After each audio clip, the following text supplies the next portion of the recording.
Alright, we're at the former slave market and we are going into the church first.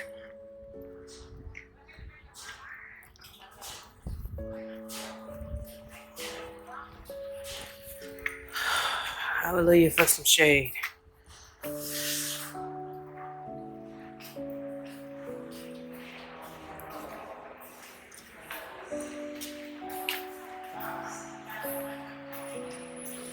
Church is gorgeous.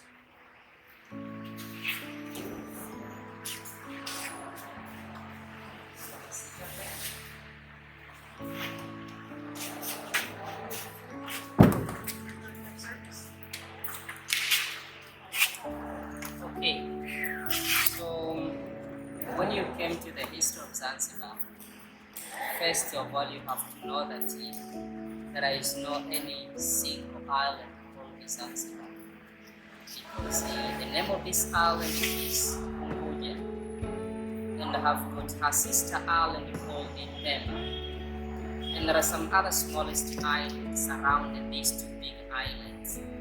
When you combine all together, then you form Zanzibar. So Zanzibar is a combination of all islands. And Zanzibar is in the Persian Gulf, which is against the coast of the Black People, or you can say the Black Coast. But slavery here was started in the 16th century by the Portuguese. The Arabs took over in the 17th century till to 1873 the market was closed. And most of the slaves that were coming from East and Central Africa. They were coming from Kenya, Uganda, Malawi, Zimbabwe, Tanganyika, Congo, Zambia, and after being auctioned, they were being shipped to the Arabian countries, Indian countries, Madagascar, Mauritius, Asia, Oman, and there was a small number of the slaves who used this island for spice plantations. Those slaves were going to America, West Indies, Caribbean, Brazil. Most of them are coming from the west side of Africa. So you will see that the biggest market for the East and Central Africa was in Zanzibar. But for the western side, it was in Senegal and Ghana. But how they get the slaves is sometimes the Arabs and the Portuguese, they conquered the villages. Sometimes the African chiefs, they were cheated. But sometimes the African chiefs were very bad because they used to sold their own people in the villages. And sometimes there was a fighting to one tribe to another. And those who are being conquered are being sold as slaves. But how the slavery been abolished here is, to stop slavery was not in humanity issues. It was because of the technology of industry in Europe and America. When the technology was very high there, the way to expand the market of the machines was to go to those countries who depend the slaves to work under them and stopping them to use the slaves. After those who depend the slaves to work under them being stopped to use the slaves, then they decide what we can do. Then the Americans and Europeans, they took the loophole to introduce the machines.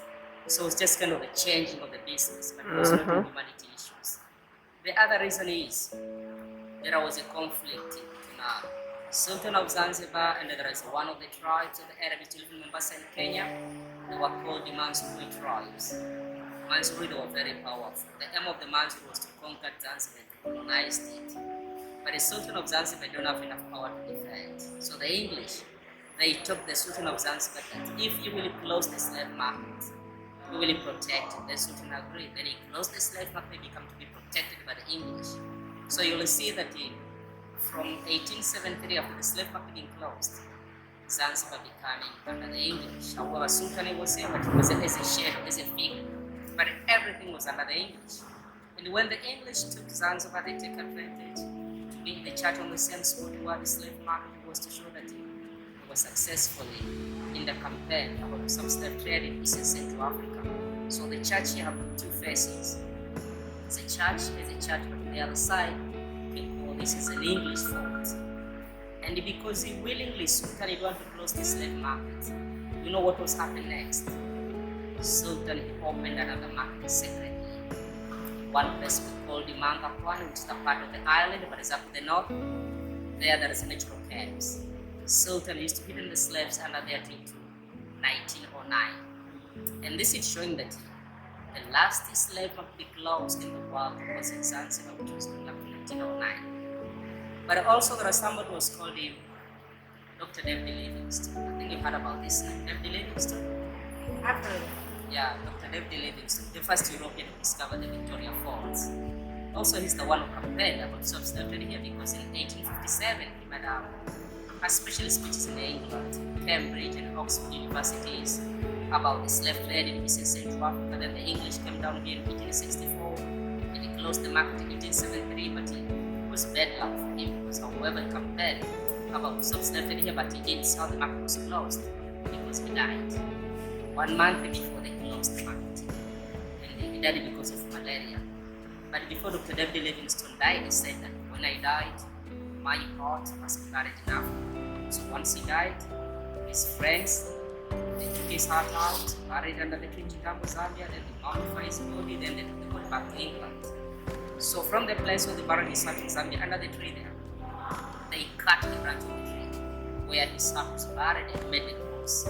And the cross was given to this church as his memory in 1901. So, wooden cross here is coming from the tree where the heart of Dr. David Livingstone was buried. This church is an active church. People coming here for service every Sunday. However, the population of Christians in Zanzibar is very small, but all the seats are becoming full of Christians every Sunday. So before we take a walk around the church, have you got any questions too? The English, they closed the market here because the big dealers, you have to know that, the big dealers were the Portuguese and Arabs. So Portuguese was started it and the Arabs took over. And I told you before, you have to remember that to stop slavery was not in humanity issues. Right. It was because of the technology. So right. It's 50-50. Okay. Okay. The English, they close it, fine. Then the Arabs, they open another one. Okay? From that, you are right. Where is your question? Okay, so you're saying that the English closed it because of technology. They started because when you go to the real history, it's showing that the English who come to stop slavery and they have the same story they have Bristol and Liverpool about this kind of slave trade also.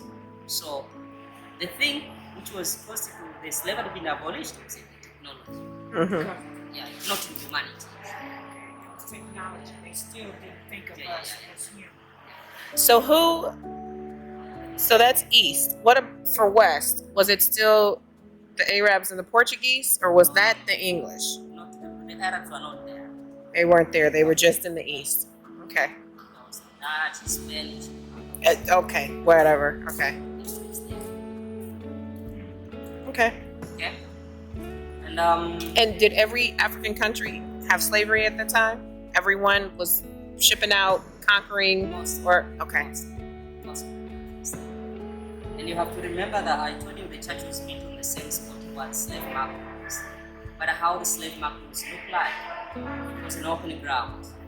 But at the top there where the Hayato now is before the church, there was a tree there. The tree there was used to tie the slaves and whip them. They whipped them to test, to find out who the strong slaves and the weak ones. Many of them died of this. So the reddish tiles there, which is symbolized the blood of slaves. So I mean, when they took the slave from the slave chambers to the whipping post, and the slaves could become strong enough, they take them back to the slave chambers, waiting for another auction. Here the auction was twice a week. It doesn't mention it was one and one, but it was twice a week. So we can walk around the church, take a picture of this, then we go and see the dungeons. We're proud to say that we don't want you to our society, then you will chase out from your original society. So when you decide to go to join to the other society, that society they know you that your society they don't want you. So if you want to join us, you have to respect what are we commanding you, so automatically you become our slaves. And even the Africans themselves, they feel proud to have us slaves too. When I will be taking you inside of this exhibition, there is one of the panels talking about the lady. She was a slave. She going to the court complaining about her freedom. She get her freedom also. And after getting the freedom, also they give her a compensation. But after getting the compensation, they asking her, how did you going to spend your compensations? she said that I'm going to buy the slaves.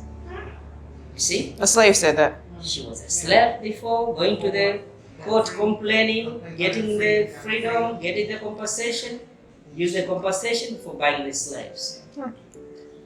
So everyone was there. The English came here, closed the marketing, but they're doing the same story. So everyone was there. Hello. So you don't have to blame How are you? anyone. Good, how are you? Yeah. You're welcome.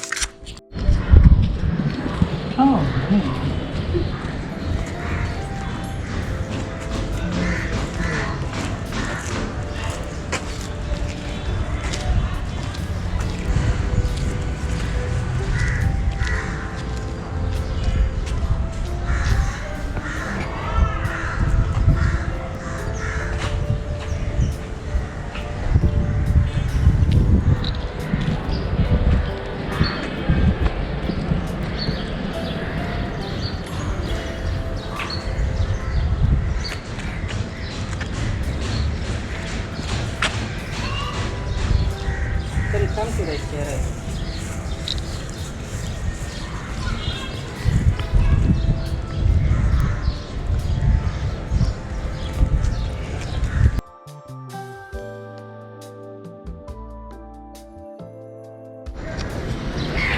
The monument here was made almost 21 years ago.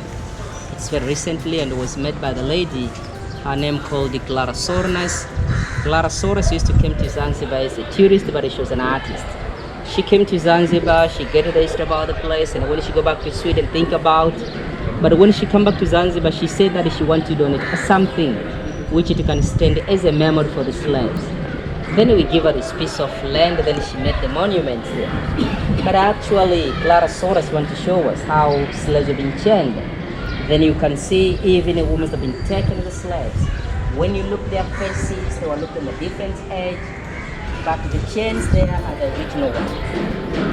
And in those days, when slaves have been chained like this, they separate them between nationalities or tribes.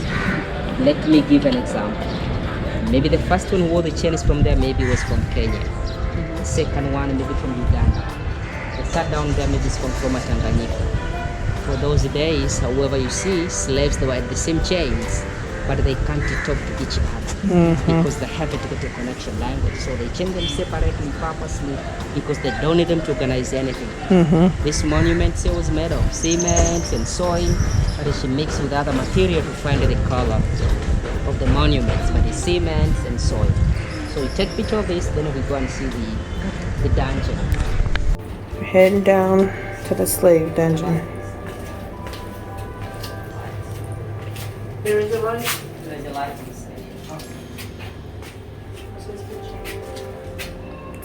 Kind of low.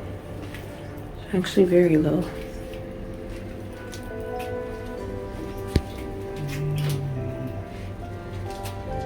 This side here.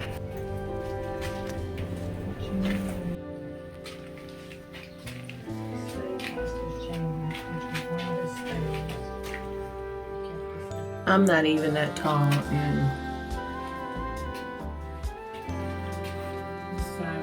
and I'm nervous about the top. I mean, I'm not even that small. I'm not even that tall. And so just think of all the men who are taller than me in this room.